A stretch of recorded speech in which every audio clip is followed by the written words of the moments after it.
Bueno, muy buenas tardes, muy buenas noches, compañeras, compañeros de nuestro país, de la Argentina, de Chile y otros lugares del continente donde seguramente nosotros nos vamos a ocupar de divulgar este encuentro, en fin, que para nosotros, creo que para todos es de gran trascendencia, con Daniel Jadue. Estamos con el ciclo de conversatorios del Centro Cultural de la Cooperación.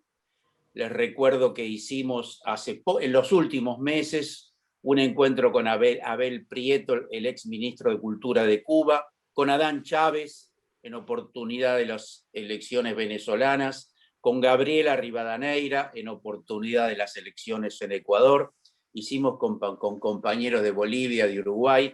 Bueno, y por razones obvias, hoy estamos con nuestros hermanos de Chile. Estamos con Daniel Jadue, que como ustedes saben es alcalde reelecto de la comuna de Recoleta y precandidato presidencial por el Partido Comunista de Chile, arquitecto, sociólogo, en fin. Todos somos conscientes de que en Chile se acaba de producir un acontecimiento político de enorme trascendencia, que son el último proceso electoral, pero que en realidad venimos desde esta explosión social que viene desde el año pasado, y quizá hay que remontarse a mucho más atrás.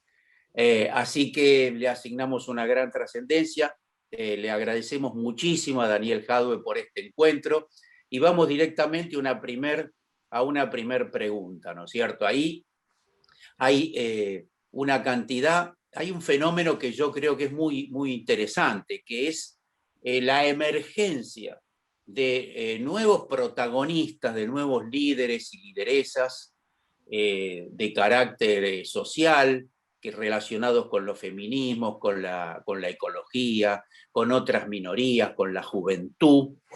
Y a su vez, como en el caso de Daniel, la vigencia de emergentes de fuerzas políticas históricas como el Partido Comunista.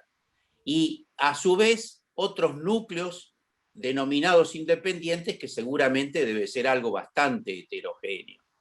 Por lo tanto, yo lo que te quiero preguntar es cómo, porque es una cosa rara, ¿no es cierto?, muy especial, cómo vamos a hacer de aquí en más, cómo piensan ustedes hacer de aquí en más para sostener esta unión que han logrado, que todos sabemos que es un tesoro, a los efectos de avanzar hacia el triunfo en las próximas elecciones, y cómo vamos a hacer para esta convivencia política entre esta fuerza tan compleja, tan heterogénea y seguramente tan rica, ¿no? Así que ese es mi comentario y mi pregunta. A ver, bueno, primero agradecerle a ambos y a todos quienes nos están mirando, Juan Carlos y Atilio, la invitación y el interés por lo que está pasando en nuestro país, ¿no? Aquí, bueno, todavía no hemos logrado esa unidad tan especial que necesitamos, porque lo que ha cristalizado el domingo, luego de las elecciones, es el resurgimiento del pueblo de Chile como sujeto político, ¿no? Ese pueblo que fue arrancado de los libros de historia, de la discusión política, del protagonismo y de la vida política en 1973, y que fue reemplazado por los consumidores y por los ciudadanos como categorías sociológicas desprovistas de todo sentido de clase, ¿no?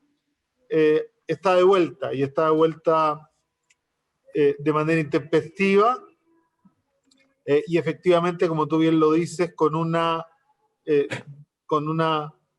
dispersión, ¿no?, de un malestar aún no sistematizado, ¿no? Por lo tanto, creo que ese malestar y ese resurgimiento tiene que vivir su propio proceso de maduración, ¿no?, su propio proceso de articulación, porque si bien es un surgimiento que nace desde la agudización de las contradicciones entre el modo de producción y las relaciones de producción, y por lo tanto viene precisamente desde la rabia, desde la frustración, ¿no? Mezcla capas populares con categorías como a veces hasta el lumpen proletario que está esparcido,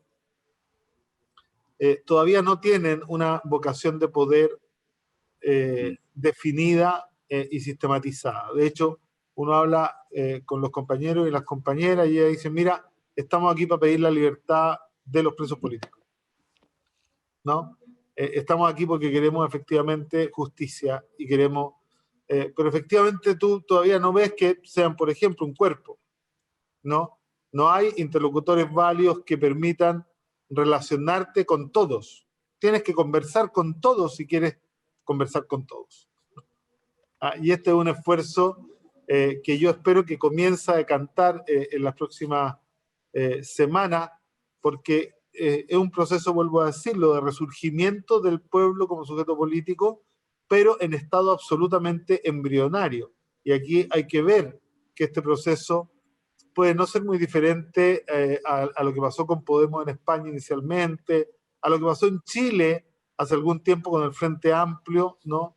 Que en la medida en que empieza a madurar también empiezan a aparecer las divergencias dentro del movimiento.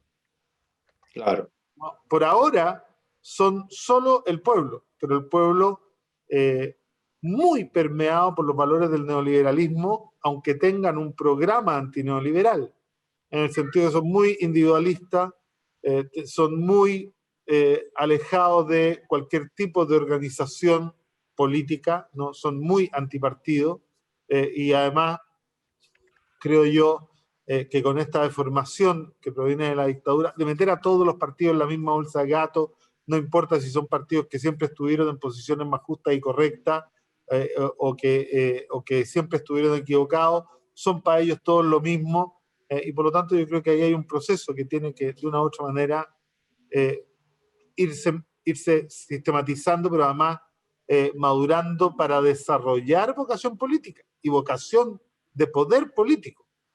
Porque todos sabemos, ¿no?, que puede haber estallido, pero efectivamente si no hay un programa, una planificación, claro, podríamos incluso ganar el gobierno. ¿Y cómo se gobierna? ¿Qué se hace? ¿No? ¿Cuánta base territorial tenemos? Entonces sabemos cómo es. Entonces yo miro con mucha alegría y con mucha satisfacción este proceso de resurgimiento del pueblo como sujeto, pero vuelvo a decirlo, hay que esperar que esto decante. Más allá de aquello que es formidable, también hay una buena noticia en donde partidos antineoliberales, unos más tradicionales como el PC y otros menos tradicionales como el Frente Amplio, que son más bien formaciones políticas bastante contemporáneas, ¿no?, han logrado una unidad de propósito y una unidad programática que efectivamente además le ha permitido obtener victorias contundentes contra los partidos del modelo y los partidos del orden, ¿no? Tanto así que la crisis terminal de los partidos del modelo, incluida la socialdemocracia neoliberal, tampoco es algo que todavía termine de cantar. ¿Por qué? Porque hasta el viernes pasado, antes de las elecciones, ellos estaban convencidos que iban a ser la primera fuerza y que iban a ganar, ¿no? Entonces, hasta el viernes pasado, partidos de, entre comillas, supuesta centroizquierda, decían todos los días, no podemos ir con el Partido Comunista a ninguna parte, tenemos proyectos de país distintos, nosotros somos efectivamente la socialdemocracia democrática, somos el socialismo democrático, la izquierda democrática, tratando de estigmatizar a todos los otros como los no democráticos, y esa estrategia se encontró con un muro formidable, ¿no? Y han salido absolutamente derrotados, ¿no?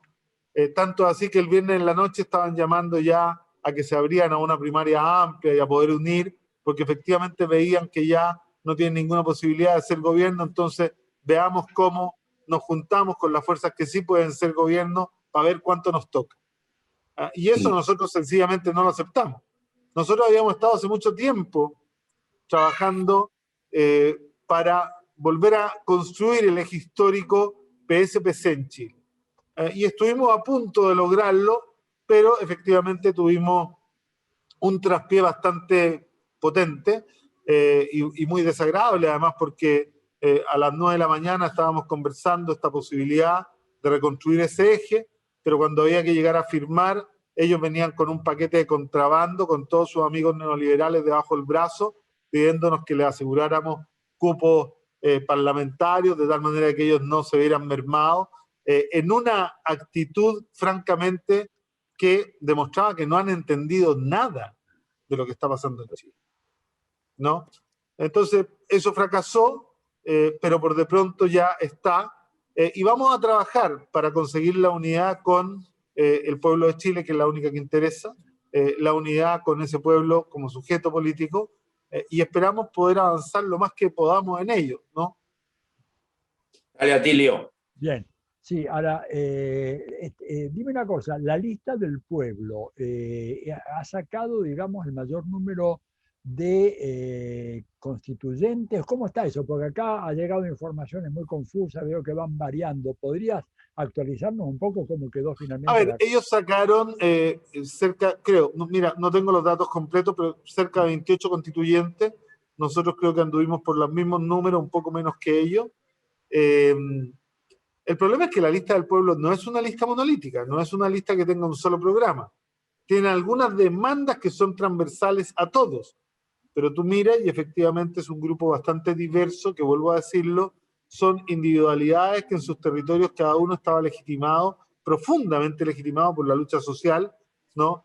Son luchadores sociales que nadie duda efectivamente de su compromiso y de su transparencia, pero que yo no conozco una capacidad de articulación que tú puedas decir, mira, hablemos con la lista del pueblo. No, no. Tienes que hablar con los 27, ¿no? Entonces han sacado un resultado que más que ser, que lo es sin duda, un triunfo de la lista del pueblo, es la derrota, la bancarrota ideológica y política de los otros. Porque ellos esperaban que estos no sacaran ni uno y que ellos fueran la primera fuerza. ¿Ah? Y de lo que se dieron cuenta en la noche es de que la gente salió a votar por ellos, de que los que estuvieron en la Plaza de la Dignidad salieron a votar y salieron a votar por los que estaban en la Plaza de la Dignidad también. No por los que se quedaron en la casa, ni por los que trataron de administrar la crisis desde el modelo. Entonces aquí hay uno podría decir, un equipo que entra a la cancha que diseñaron otros a jugar un partido con las reglas que diseñaron otros, ¿no? Y que las reglas eran para que los mismos que las diseñaron ganaran, pero les ganaron en su cancha, con sus reglas, ¿no? Y yo creo que eso es lo fundamental. Y después lo otro, imagínate la democracia cristiana, un partido eje del siglo XX chileno, solo saca 2 de 155 y uno de ellos es militante, ¿no? Que además tiene que renunciar a la presidencia de la ADC porque es el presidente, asumiendo el costo político del desastre, y el otro es un independiente. Tremendo. Y las más relevantes figuras de la concertación terminan quedando afuera, con la sola excepción, y esto quizá es para explicar lo que estábamos haciendo ayer, del PS, que es el único que puede no sacar quizás cuentas alegres, pero tampoco tiene por qué sentirse derrotado, porque mantiene su poder electoral relativamente intacto, ¿no? Pero los socios de pacto, wow, se van al suelo, que son los mismos que hace 3 días decían que no podían tener un acuerdo con nosotros, porque los acuerdos eran programáticos y no acuerdos meramente electorales. Y lo que llegan a pedirnos ayer es precisamente un acuerdo meramente electoral para tratar de no quedarse sin pan ni pedazo, digamos. Y eso para nosotros es un problema de ética política, ¿no? Claro. Ahora, ahí fue interesante porque la derecha jugó algunas de sus cartas más fuertes, ¿verdad? Como René Cortázar, que tengo entendido que fue el candidato que consiguió la mayor suma de apoyos financieros de toda la campaña. O no sé si es la hija o la nieta de Elwin, puede ser que había... En ambos casos tuvieron tremendos aportes y ninguno fue electo porque hay un rechazo absolutamente transversal a sus posiciones tan conservadoras. Piensa tú que Mariana Elwin es miembro del Consejo para la Transparencia y hace unos días hizo una propuesta. ¿Cuál era su propuesta? Que las discusiones de la Convención Constitucional fueran secretas. Ya está todo dicho. Daniel, Un comentario y ver cuál es tu impresión, ¿no? Ahí pareciera que hay una, que ya viene de antes, una fuerte presencia, irrupción política, cultural y social del tema femenino, del tema mujer y del tema juvenil. No sé si unirlas o son... pero lo cierto es que ahí hay dos cuestiones de un enorme dinamismo político y pareciera que electoral también. Entonces eso es una cosa para ver cuál es, un comentario para ver cuál es tu impresión, y segundo, bueno, los que no vinieron a votar, ¿no? Pensando en la próxima elección, ahí hay una masa enorme del pueblo que no vino a votar. ¿Cuál es tu impresión sobre ambas cuestiones? A ver, lo primero es que el feminismo es una lucha que hoy día tiene un protagonismo sin precedentes en la historia de Chile, pero que no es que venga irrumpiendo, ¿no? Hay que tener mucho cuidado con, entre comillas, las mujeres señaladas, como le llaman en nuestro país, porque a veces hay una parte de esta generación de jóvenes feministas que se olvidan de que las feministas del 60 consiguieron el voto universal, consiguieron el derecho a entrar a la universidad, consiguieron el derecho a divorciarse, consiguieron el derecho a abortar, consiguieron el derecho, o sea, uno puede caer en el error que comete siempre la juventud de pensar que la historia comienza con ellos y termina con ellos, y que esto es un trabajo solo de una generación. Es como cuando un científico piensa que porque se encuentra con un hallazgo no buscado, el genio es él y no la comunidad científica que le ha mostrado con antelación cuántos son los caminos que no tiene que recorrer para poder concentrarse en aquellos que son los que te permiten llegar al hallazgo, ¿no? Entonces, creo yo que ahí hay una cosa que atender. Pero sin embargo, la unión del movimiento de la juventud que despierta con la fuerza de la lucha feminista construyen una sinergia que hoy día las convierte en protagonistas absolutas. Claro, con sus bemoles y con su claro y luce, digamos, ¿no?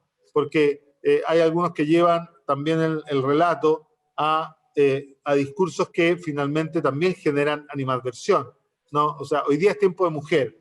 Entonces uno podría preguntarse, bueno, y si la candidata de la derecha es mujer, entonces, ¿votamos por ella? ¿No? ¿Votamos por una mujer solo por ser mujer, amén de que sea conservadora, machista y patriarcal también? O sea, ¿no?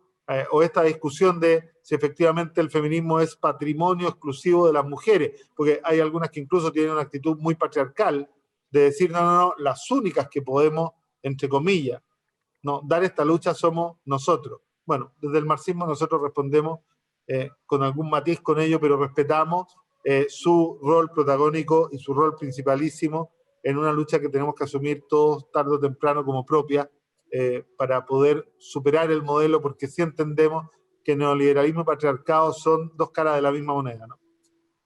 Claro. Y me preguntaste también por el tema de la juventud. Sí, de los que no fueron a votar. Sí, mira, ahí hay un tema que es un tema de mediano y largo plazo. Yo entiendo que el Estado Nacional en su etapa primigenia, con reyes incluidos, nace como una transacción entre el soberano y el pueblo, ¿no? Cuando el soberano era el rey, en donde el soberano le ofrece al pueblo protección y seguridad a cambio de lealtad e impuestos. Cuando ese Estado Nacional se vuelve democrático y republicano, tanto la protección que el soberano entrega, que el Estado entrega, ¿no?, al pueblo que se convierte en soberano, muta y empieza a incorporar derechos sociales como vivienda, trabajo, salud, ¿no? Y también la lealtad y los impuestos cambian. Y dentro de esa lealtad empieza a aparecer la necesaria participación política y participación temprana y vinculante en los procesos democráticos. El problema en Chile es que hace casi 45, 50 años, ¿no?, estamos en ese borde, el Estado a los chilenos no les da nada. Y por lo tanto hay una transacción original que se suprime, ¿no? Y que por lo tanto en una parte importante, sobre todo de las generaciones más jóvenes, muchos se preguntan por qué yo tendría que tener compromiso de participación con este Estado que a mí no me ofrece garantías de seguridad, garantías de estabilidad, garantías de vida digna, ¿no? Y que llegan además en esta contradicción entre el modo de producción y las relaciones de producción a estar en ese segmento de la desesperanza aprendida, como se conoce en psicología, en donde la gente ya no le cree a nada, no le cree a nadie, no cree que nada de lo que pueda pasar puede cambiar su situación ni mejorar su vida futura, y por lo tanto no hay ninguna motivación esencial hacia la participación. No hay conciencia de clase ni en sí ni para sí, y por lo tanto tú dices, bueno, claro, hay una abstención, por supuesto, de la gente que participa no participando, porque la gente habla cuando participa y habla cuando no participa también. Entonces aquí hay un problema en donde el Estado tiene que hacer lo necesario para reconstruir la confianza y la relación con su pueblo, ¿no? Y eso es un proceso que no va a ser inmediato. Ahora, cuando uno mira, ¿no? La verdad es que la situación no ha cambiado tanto, porque nosotros cambiamos el sistema desde inscripción voluntaria en el padrón electoral y voto obligatorio, ¿no?, a inscripción automática y voto voluntario. Por lo tanto, el padrón de los que quieren participar, o más bien el padrón electoral, se infla inmediatamente al universo del 100%, ¿no?, y siguen participando los mismos que participaban antes. Entonces, claro, el porcentaje de participación baja, pero baja de manera nominal. Y realmente sigue una línea que sí tiene baja y tiene alza. En la última elección ha ido al alza, pero yo creo que no se tiene, porque este tema siempre se discute, Juan Carlos, como una forma de restarle legitimidad a la democracia. Y yo soy muy cuidadoso de aquello, porque para mí la democracia es la democracia, digamos, ¿no? Y no se le pone límites ni se le resta credibilidad sobre texto de proteger a la democracia. Yo no aspiro a que participe más gente mientras el Estado de Chile no asuma algún grado de responsabilidad para la vida digna de todos sus ciudadanos, ¿no? Esos ciudadanos no tienen por qué responder. ¿Por qué responderle a un Estado que cuando entra en conflicto con otro te pide que des la vida por la patria, pero que cuando no está en conflicto te deja vivir en la miseria? Dime una cosa, dentro de este panorama y pensando de que de todas maneras, bueno, ya en pocas semanas más comienza a funcionar la Asamblea. ¿Cómo está el famoso tema del el tercio, los 2/3 necesarios para aprobar los artículos o para formar el quórum? ¿La derecha tiene capacidad todavía de ejercer ese poder de veto? Hay una primera buena noticia, ¿no? Es que la derecha no consiguió el tercio que le hubiese permitido bloquear los cambios fundamentales. Pero hay una noticia que no es tan buena, y que es que la dispersión entre todo el resto de los que no son de derecha claramente incorpora gente de centro derecha, independientes no neutrales, que son muy dispersos también, ¿no? Y la lista del pueblo, que no tienen, y por lo tanto, si bien la derecha no tiene el tercio, tampoco tenemos la certeza que existan del otro lado 2/3 completamente ordenados en torno a las demandas del pueblo y de la ciudadanía, ¿no? Entonces, estamos en un espacio indeterminado aún. Esto se va a aclarar cuando las primeras reuniones de la Asamblea deban acordar un reglamento, ¿no? Y hay muchos que no están de acuerdo con los 2/3 y van a discutir si la Asamblea puede modificar las condiciones o no. Entonces, mira, como siempre, nosotros hemos decidido participar de este proceso sabiendo que va a ser un proceso en disputa. Permanente. Y hoy día te puedo decir que con los resultados electorales nadie puede tener certeza de lo que vaya a pasar, solo podemos esperar que el proceso sea transparente, que incorpore a la ciudadanía, que hayan efectivamente audiencias públicas, que se invite a los actores para escucharlo, que se invite a todos los grupos para incorporar sus preocupaciones, que se tome en consideración tanto los cabildos hechos durante el proceso de la presidenta Bachelet como durante el proceso de la revuelta de octubre, que fueron cabildos a lo largo de todo Chile, que se ocupen como insumos, ¿no?, vinculantes, y que efectivamente avancemos hacia establecer una constitución que incorpore las demandas. Yo tengo mi grado pequeño, tengo mucha esperanza en este proceso, pero también tengo mi grado de incertidumbre, porque si este proceso no llega a puerto por la tosudez de un determinado grupo, ¿no? Esto puede ser brutalmente complejo, digamos. Vos sos candidato a presidente de la Nación, por eso estuvimos viendo, bueno, temas nacionales de Chile, ¿no? Pero también fuiste reelecto por tercera vez en tu comuna. Por segunda Y vez. está por segunda Segunda, vez. segunda vez Perdón. para un tercer periodo. Muy bien. Ajá, bien. Está aquello de pintarás tu aldea y pintarás el mundo, ¿no? Sería interesante si brevemente vos nos podés contar cuál crees que es la clave política o de gestión que ha hecho que la ciudadanía de tu comuna siga apoyando tu figura, siga apoyando a Vale. vos, a tu partido, en fin. ¿Cómo es eso? Lo primero voy a partir haciendo una autocrítica a los procesos latinoamericanos, ¿no? En el sentido que en todo el abanico político en los procesos latinoamericanos existe hoy día o existía, digamos, porque yo creo que está en un periodo de transición, un tremendo desprecio por el rol de los gobiernos locales, ¿no? En todos los países hay una percepción de que la primera división de la política se juega en la discusión entre el Ejecutivo y el Legislativo, ¿no? Es decir, en la superestructura política del Estado como instrumento de dominación de clase. Y eso hace pensar que los gobiernos locales son como la segunda división de la política, a pesar de que son los que tienen el contacto directo con la ciudadanía, los que tienen más posibilidad de resolver sus problemas y efectivamente son los que tienen más posibilidad también de cambiar la vida de las personas, pero además de ser fiscalizados permanentemente, ¿no? Entonces, esto es parte de un debate político de las fuerzas de izquierda en Chile e incluso al interior del Partido Comunista, donde durante la última década se fue instalando la opción de que efectivamente los gobiernos locales tenían que ser verdaderos protagonistas y desenterramos a Luis Emilio Recabarren, fundador del Partido Comunista, que decía que los municipios, los gobiernos locales, debían dedicarse a abaratar, simplificar y facilitar la vida de sus vecinos y vecinas, ¿no? Y empezamos con ese paraguas a diseñar un gobierno local que interviniera el mercado, a pesar de que la Constitución chilena está pensada para que eso no ocurra, ¿no?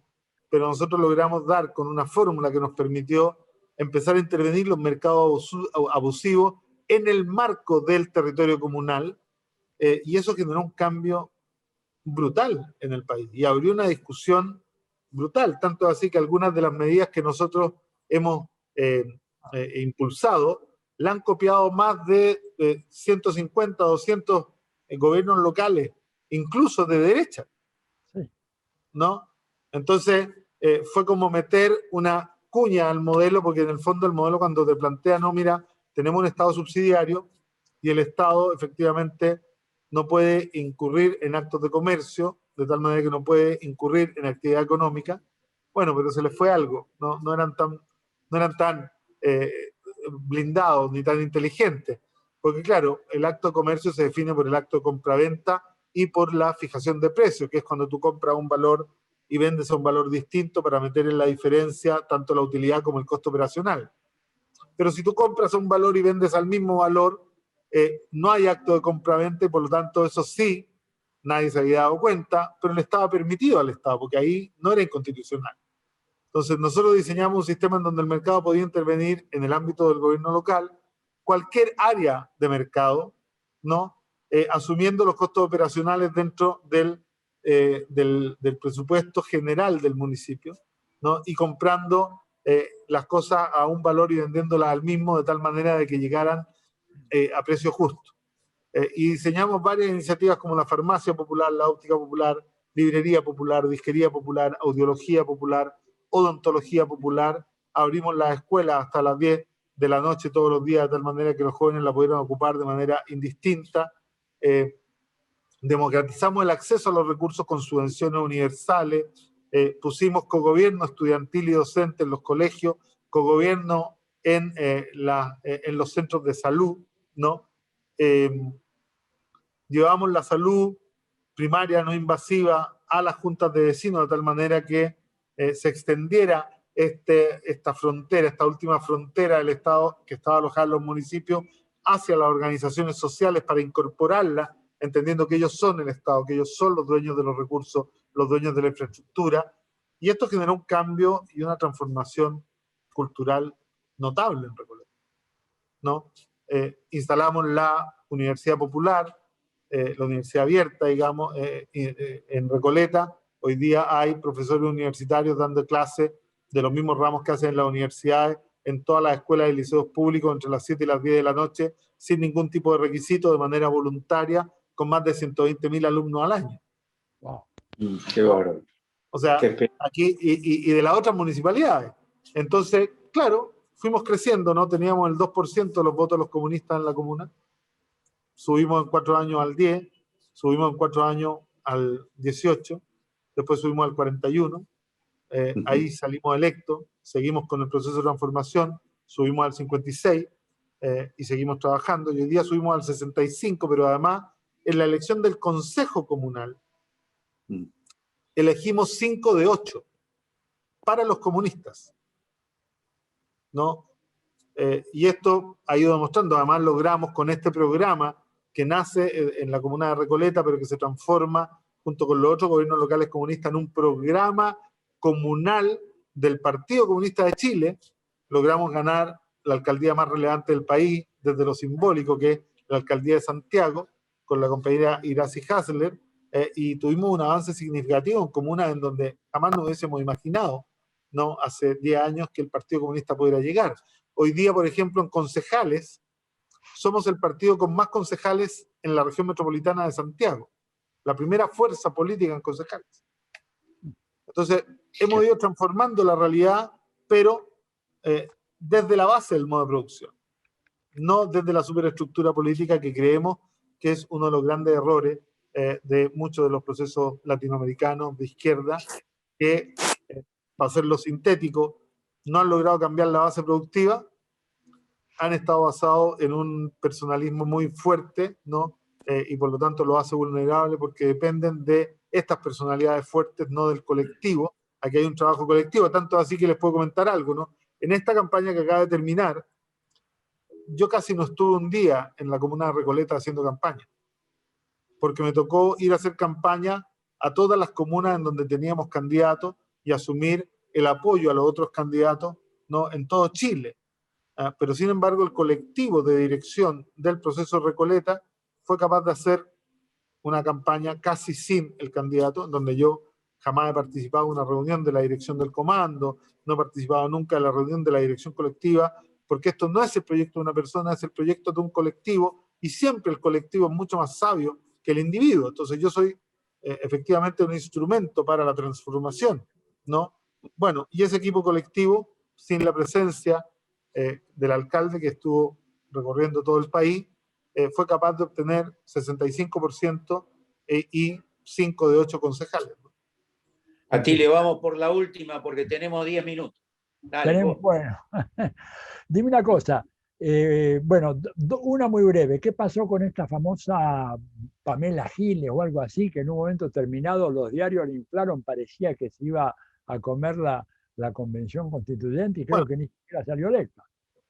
O sea, primero, los diarios son de extrema derecha en este país y más que tratar de representar la realidad, intentan crear la realidad, ¿no? Y por lo tanto tienen una forma de operar que siempre va con un objetivo que no es la de informar, sino que es la de desinformar. Y por lo tanto, los poderes fácticos hoy día son dueños de los diarios, dueños de las encuestadoras fundamentales, y son capaces de construir en un circuito muy acotado, digamos, la realidad que ellos quieren. Pero efectivamente, Pamela, que tiene una trayectoria bastante importante y muy respetable desde el punto de vista de su compromiso con la democracia y con los derechos humanos, ha logrado encarnar por su forma de entrar al debate político, ¿no?, toda la rabia contenida de la desesperanza aprendida, ¿no? Ella es capaz de gritarle garabatos al presidente de la República por los medios de comunicación. Y todos la cubren. Y hace unas performances que son formidables, ¿no? Y ella trata, a pesar de ser una política de fuste, ¿no?, trata a todos sus colegas de la clase política miserable. Entonces sí, todos la apoyan y muchos la vitorean y la aplauden. Pero yo creo que hay que entender la diferencia entre la conciencia de clase en sí y para sí, ¿no? Entonces uno puede lograr representar a través del discurso la rabia, la indignación, la frustración, ¿no? La desazón, la desesperanza aprendida, pero una cosa muy distinta es que usted esté disponible para levantarse, ir a votar, sistematizar ese dolor en una propuesta política, ¿no? Entonces su forma de hacer política atrae alta valoración y alta, uno podría decir, alta espontaneidad cuando a uno le preguntan quién le gustaría. Pero cuando tú pasas a la pregunta de votante probable, ella baja casi a la mitad. Porque a los que les gustarían están dentro del 50% que tú preguntabas, Juan Carlos, que no participan. Y que les da lo mismo quien sea. A ellos les podría gustar, pero no tienen conciencia de que para eso hay que tener programa, proyecto, equipo de política, ¿no? A ellos les gusta Pamela y a mucha gente les gusta Pamela. Pero con eso no se ganan elecciones. Ahora sí, una última. Hablabas de Santiago, la región metropolitana. Se juega una gobernación ahí muy importante. Así es. Está la compañera Karina Oliva, que está en el Frente Amplio, creo, pero ahí con apoyo del Partido Comunista, otras fuerzas de izquierda, y que va a enfrentarse a Claudio Orrego, ¿verdad? Que tengo entendido es el hijo de Orrego Vicuña, aquel que fue, digamos, tan feroz crítico del gobierno de Salvador Allende. Es un acontecimiento también insólito, así como lo fue el triunfo en la comuna de Santiago, pero hay chances de que Karina, que realmente es una mujer de pueblo, una representante, una luchadora, en el mejor sentido de la palabra, en todas las dimensiones, ¿verdad? No solamente feminismo, lucha por los pobres, lucha política de todo tipo, lucha ecológica. Puede ser que ella le gane. Sería un batacazo impresionante. Mira, chance hay, pero estamos en un escenario político muy parecido al del año 64, ¿no? En donde la derecha podría salir a votar en masa por el candidato de la democracia cristiana para intentar frenar el avance y el triunfo de la izquierda. Claro. Va a depender de los niveles de participación y de cómo se vaya configurando la campaña. Nos la vamos a jugar porque efectivamente tenga un triunfo, ¿no? Y yo creo que es posible y tiene una chance, porque además los resultados del domingo no avisoran que efectivamente tengan un resultado fácil, ¿no? Y por lo tanto yo creo que es una batalla que hay que dar y que la vamos a dar hasta el último día. Además, tenemos 2 meses de una efervescencia política que va a ser brutal, porque tenemos la segunda vuelta de gobernadores el 13 de junio y la primaria presidencial el 18 de julio. Ahora, eso puede ser... Ahí va a ser, Atilio, ahí va a ser muy importante el rol que juegue la lista del pueblo. Vamos a ver.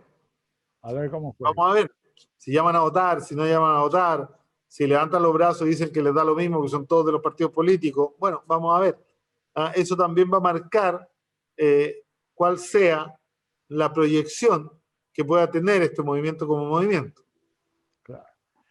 Ahora, volviendo un poco ya para cerrar, el debate de la Constitución va a ser muy importante.